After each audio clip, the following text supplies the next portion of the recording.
salaamaaleykum wa rahmatullah mbokk yi ñu ngi leen nuyu di leen ziar leen baalu xaq an borom bi subhanahu wa taala boo leen jëgal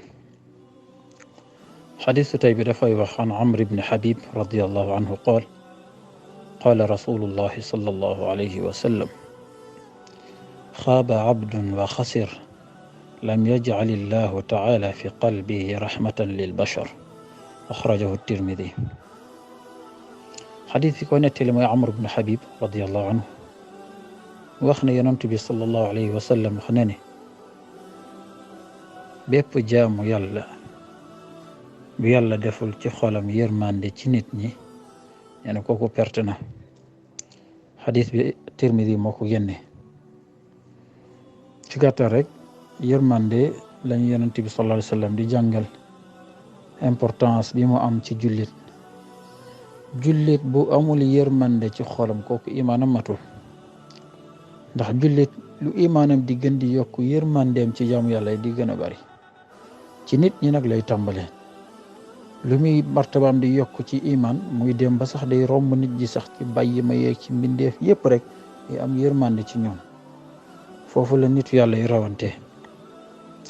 moo tax loolu nag bokk na ci yërmande ci nit ñi, fonk jaamu yàlla yi, fonk nit ñi, respecté leen, jox leen xorma, moo xam ki nga mag ak ki la mag, ki ngay yilif ak ki nga xamante ni yéen a tolloo ci daraja.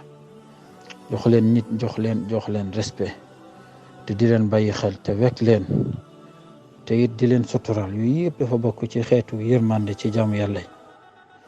ba tax na loolu jullit bu fekkee ne mu ngi def ay ibaadaam, ay jaamu yàllaam di ko matal, di matal ay farataam te topp sunna, bu amee yërmande ci nit ñi de kooku de moom wax dëgg yàlla pour mu yegg ci martaba bu koy yéegal ci ñi nga xamante ni mooy ñi awliyaullah yi dafa yomb lool sax. ndax xol bi yërmande ku ko am rek mooy am na xol bu set, mooy du bañ nit ñi, du leen jéppi, du soxor, du iñaan.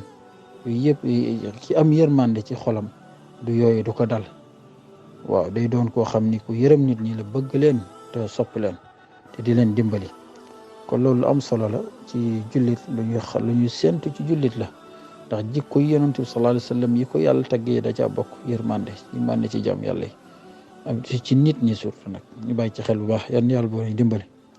aqulu qawli hada wa astaghfirullah al-azim li wa lakum. wassalaamu aleykum wa rahmatullahi wa barakatuh.